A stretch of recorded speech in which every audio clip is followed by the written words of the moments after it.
Hi everyone, delonewolf here and welcome back to some more EVE Online. In today's video we are continuing our analysis of the Phantasm as an exploration platform, and I've got two interesting clips that I wasn't sure at the time of recording if they were going to make the cut basically, but I found a 4 out of 10 and a Sansha vigil that I do want to share with you guys. And I must say, when the viewer gave me the Sansha fit to take a look at first I was a little bit skeptical because I was quite worried about the Sansha Ewar, but finding those 3 out of 10s and just blasting through them was a lot of fun. And at first I thought, well, maybe it's just a fit that works so well that you've got great damage application no matter what happens. But turns out that that's not the case. It turns out that it's my own laziness that accidentally saves me from the Ewar in the 3 out of 10s. So what I tend to do is I tend to not want to switch out munitions, and I want to do as much as possible with the long range Scorch ammo. And so in the 3 out of 10s I land on the grid and then I just slow boat towards the main target while zapping and one-shotting most of those frigates and destroyers at range at 20 to 30 kilometers. I would say it's pretty rare that they manage to get to within 10 kilometers, and even then they are small targets, so I've got 3 drones to deal with those. It works perfectly, and with a very fast rate of fire of the pulse lasers, it does mean that you feel like you're really making a great time. You've got a nice experience in the 3 out of 10. But as we'll see in a moment, when it comes to the 4 out of 10 side and the Sansha vigil, you do get exposed to Ewar, which is the bane of the existence of the Phantasm. So let's get into the 4 out of 10 and see how the Phantasm performs there. I think I really like to just stick with the longer range stick to ammo, 36 optimal without being tracking disrupted, so that ought to be good. Let's also speed up a little bit and let's maybe try to prioritize the cruisers on this one. Let's see how that works. Here, Phantasm at 32 kilometers, first hit, half shields, but here comes the tracking disruption, which is gonna be a problem.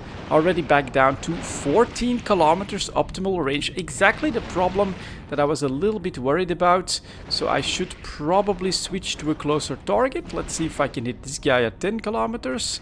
Now we got lots of tracking disruption. All right, we can still hit at 14 km, so we should still be able to hit these guys. Not doing great, look at that. Barely getting any DPS. Now that's a good shot on the excavator. Another one, that's alright. Finally, that one goes down. And it is because the tracking disruption is basically gone all of a sudden. So it doesn't last forever, that is good news.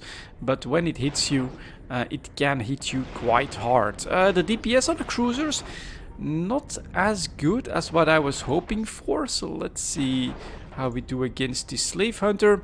That is very satisfying, of course. The one shots on the smaller targets, that is quite a lot of fun, and can also get rid of a lot of DPS like that, so that's pretty good. No tracking disruption, optimal range 27 kilometers, 31 on the torture. We should get good damage application for that. So that's the shields almost completely gone. Half armor. Next shot's armor gone. Okay, it's not bad. It's not bad. Let's try on the next one. Let's also start using our drones at this point. And then even getting pretty damn close to a lot of these targets, we are doing quite okay when it comes to the tank. That's actually pretty nice. Next up we've got the Symptom Torturer. Let's open fire on him. And so here we can probably try to work our way from furthest to closest, as long as we stay, and that's not bad speed. Thanks to the 10mm Monopropellant, 1100 meters a second, that is going to help a lot with your tank, which is exactly what I was talking about. In the vigil, you can get in a lot of trouble when you're webbed down and not able to go anywhere. I think I'll allow my drones to do what they want to do. Tracking disruption is back. That's a bit of a problem. Any closer targets here? Someone at 18 might be able to hit that. But yeah, it's not so good. Tracking disruption. Let's see if I can get the details. Oh, now it's gone, so now we'll have a better chance, yeah, at actually hitting them. It's a problem. It's a counter to any turrets that are not missiles. you know, other weapon systems than the drones. Basically, you can see that I'm now having to spend a lot more time in this first room than I would with like the Gila, and even with the sentry drone Ishtar. I feel like this is less efficient. It's definitely a lot of fun still, the firing your lasers and then sometimes really destroying targets at a good range and one-shotting them is very satisfying, but they have the right counter for you, which is of course that tracking disruption. There's still one cruiser left. Let's see how we do with the multi-frequency, because oh, well, now we're pulling away from that again. We can still hit it. 20 kilometers. Let's see here. Those are pretty bad hits. Ah, okay, so we pull away. That's interesting. You are fast enough that you do. Look at that, how quickly we pulled away from 10 kilometers back out to 30 kilometers. That's actually pretty impressive. Tracking disruption is back, so we're gonna get back with some more range and tracking problems, as you can tell. So they need to basically let go of that. I should really switch targets. Engage. Now that he's gone, we'll have better application again. I'm curious in this second room if I get greeted by a lot of instant Ewar, we could be in for a bad time, to be honest. So we can cut this down now. Drones are doing okay. And there we go. So let me know if I should like fly this differently or do this differently, maybe use different crystals to get a better result. But I do feel like the tracking disruption is a very strong counter to the laser turrets of the Phantasm, and it can get you in trouble. It does mean that it's less efficient than something like an Ishtar or a Gila. Now in the 3 out of 10, because of the one-shots and because of the very fast rate of fire, it did feel a lot better. But here, yeah, I've got my doubts, to be honest, in its efficiency. Moving on to the second room, I think we'll try to snipe. That is what we would usually do. So we're just gonna go for that true Sansha. Snipe, let's see.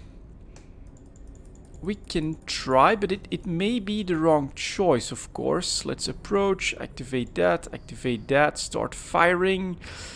And I'll send the drones in as well. I think if you want to do the rush, then you gotta get all your DPS in range as quickly as possible.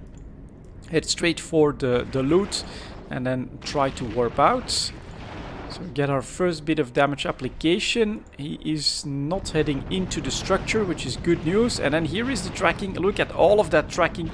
So I'm not going to do any good damage on this. And look at my tank.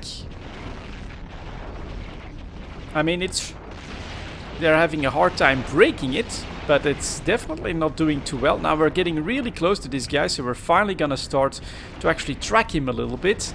But not that great. I'm actually going to look at my tank go down here. I'm actually going to overshoot him and try to get some distance again by going straight through the whole gauntlet, and then we'll have to try to take some out because the tracking disruption is not stopping.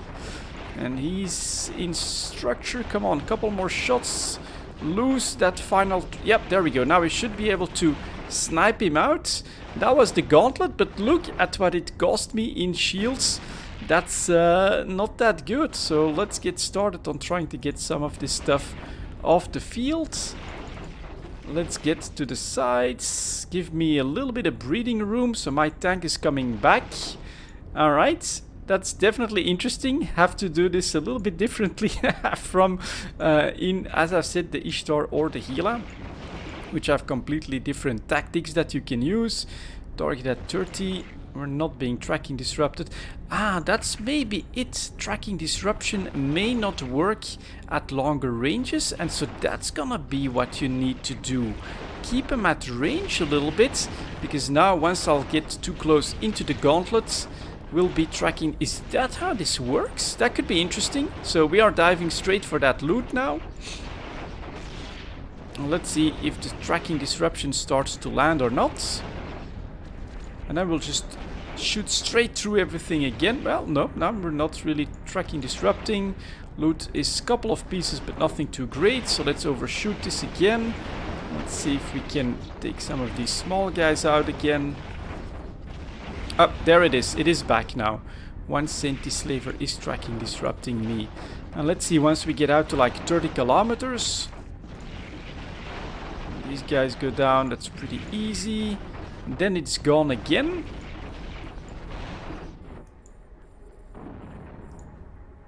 And then let's say that we would start doing orbits at 25 around the cruisers or something like that. Because now we way overshoot this again.